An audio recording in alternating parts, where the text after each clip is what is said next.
भैया, आप इस पेड़ को क्यों काट रहे हैं?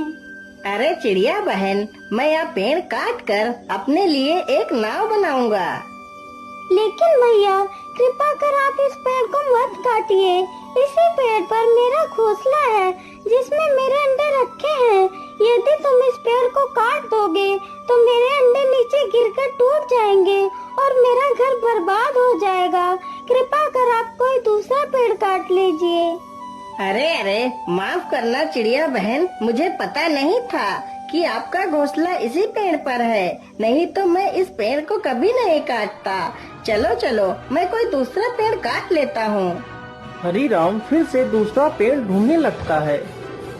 अरे बाप रे बाप, मुझे लगता है बहुत जोर की बारिश आने वाली है। तभी जोरदार हवाओं के साथ बारिश होने लगती है। अरे राम राम राम, या तो बहुत जोर की बारिश आ गई। अब कहाँ छिपूं मैं? मुझे लगता है वहाँ पर कोई झोपड़ी है। चलो चलकर देखता हूँ।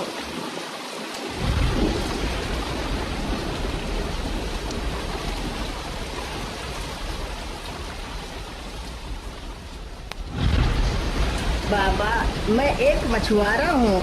आज मैं इस जंगल में एक लकड़ी काटने के लिए आया था जिससे मैं अपने लिए एक नाव बना सकूं।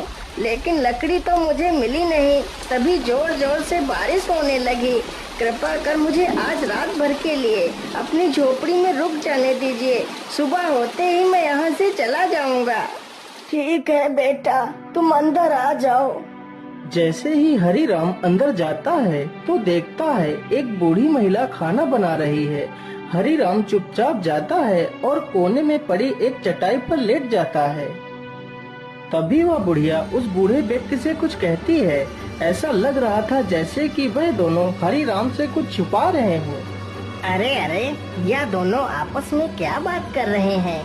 मुझे लगता है यह दोनों मुझसे कुछ छिपा रहे हैं। मुझे यह पता लगाना ही होगा, आखिर ये दोनों मुझसे क्या छिपा रहे हैं। हरीराम यह सब कुछ सोचने लगता है और चुपचाप सोने का नाटक करता है। अरे भाग्यवान, मुझे लगता है यह आदमी सो गया है। चलो पहले मैं जाता हूँ और फिर तुम बाद में आ जाना। ठीक है, तुम पहले चलो, मैं बाद में आती हूँ। इतना कहकर बूढ़ा व्यक्ति अपने संदूक के पास जाता है और उसमें से एक टोपी निकालता है और अपने सिर पर रख लेता है। गीली गीली छू उड़ जा तू। इतना बोलते ही वह बूढ़ा व्यक्ति गायब हो जाता है। इसी प्रकार वह बूढ़ी महिला भी संदूक के पास जाती है और अपने सिर पर एक टोपी रख लेती है। गिले गिले छू उड़ जा तू। इतना बोलते ही वह बूढ़ी महिला भी वहाँ से गायब हो जाती है। यह सब देखकर हरीराम सक्का बक्का रह जाता है। अरे बाप रे बाप, ये मैं क्या देख रहा हूँ? ये दोनों कहाँ चले गए? हरीराम तुरंत ही संदूक के पास जाता है। अरे ये क्या? इस संदूक में तो एक और टोपी रखी है। तो क्या इसी टोपी की मदद से ही वह दोनों गायब हो गए हैं? चलो मैं भी इस टोपी को लगाकर देखता हूँ।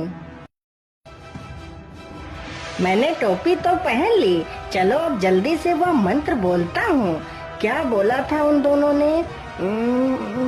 हाँ, गिली गिली छू उड़ जा तू। जैसे ही हरीराम यह मंत्र बोलता है वह तुरंत गायब हो जाता है और वह एक राजमहल में पहुंच जाता है। तो देखता है बूढ़ी महिला और वह बूढ़ा व्यक्ति उसी महल में बैठकर खाना खा रहे हैं। हरीराम को वहां पर देखकर दोनों हैरान रह जाते हैं।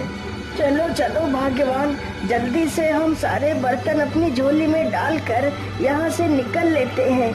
वह दोनों राजा के घर से सोने व चांदी के बर्तन की चोरी करके उन्हें गरीबों में बांट दिया करते थे। दोनों जल्दी से कुछ बर्तन अपनी झोली में रखते हैं और वहाँ से चले जाते हैं।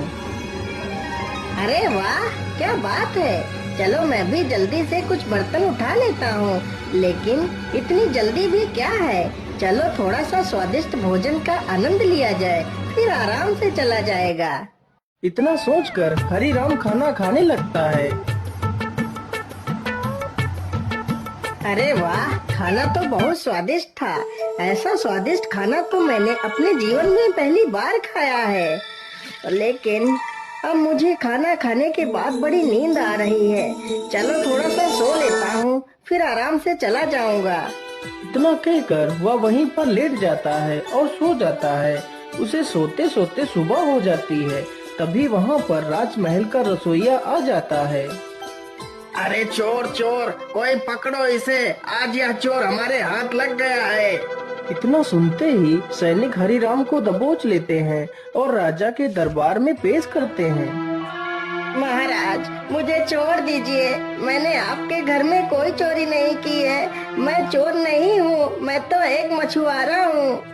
अरे मूर्ख, यदि तू मछुआरा है तो क्या मेरे महल में तू मछली पकड़ने आया था? अरे मूर्ख चोर, मुझसे झूठ बोलता है, रोज रोज मेरे महल में चोरी करता है। सैनिकों, इस बेवकूफ को ले जाओ और बीच चौराहे पर खड़ा करके जिंदा जला दो, ताकि ऐसा कोई दोबारा करने की सोचे भी नहीं।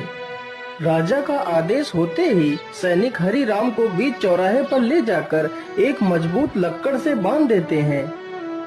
अरे राम राम राम, ये कहाँ आकर फंस गया? आज तो मेरी मौत निश्चित है। क्या करूं, कैसे बचूं इन सैनिकों से? कुछ ना कुछ तो मुझे उपाय सोचना ही पड़ेगा। हाँ महाराज, आप मुझे मारने के लिए तो तैयार ही हैं और कुछ ही देर में मुझे मार भी डालेंगे। इसीलिए महाराज, मेरी आखिरी इच्छा पूरी कर दीजिए। हाँ हाँ, क्यों नहीं, बोल तेरी आखिरी इच्छा क्या है? महाराज, मैं चाहता हूँ कि आप लोग मुझे जिंदा जलाएं। उससे पहले मेरी टोपी मेरे सिर पर रख दीजिए, इससे मेरी आत्मा को शांति मिल जाएगी। अच्छा अच्छा, ठीक है। एक राजा होने के नाते मैं तेरी आखिरी इच्छा भी जरूर पूरी करूँगा। सैनिकों, जल्दी से जाओ और इसकी टोपी को उठाकर ले आओ और इसे पहना दो। सैनिक तुरंत ही टोपी लेकर आ जाते हैं और हरिराम को टोपी पहना देते हैं। टोपी को पहनते ही हरिराम खुश हो जाता है। गीली गीली छू, उड़ जा तू। हरिराम तुरंत ही उस लक्कड़ समेत वहाँ से गायब हो जाता है। यह सब देखकर वहाँ पर खड़े हुए लोगों में भगदड़ मच जाती है। अरे भागो भागो, यहाँ से जल्दी से भागो और अपनी जान बचाओ, यहाँ पर भूत आ गया है।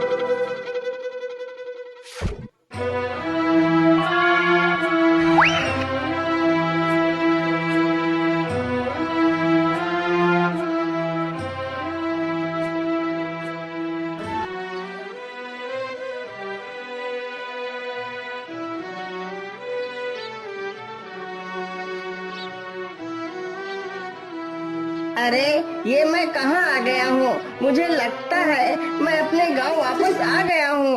अरे हरिराम भाई, आपको ये क्या हो गया? आपकी ये हालत कैसे हुई?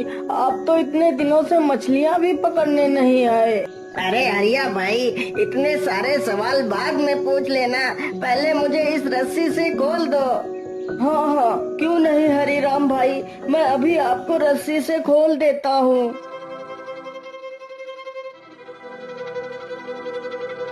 हरिया तुरंत ही उसकी रस्सियाँ खोल देता है। अरे वाह वाह, जिस लकड़ी की मुझे तलाश थी वह तो मुझे मिल गई। चलो अब इसी लकड़ी से ही अपनी नाव बनाऊंगा। इस प्रकार हरिराम लकड़ी को उठाता है और दोनों वहाँ से चले जाते हैं।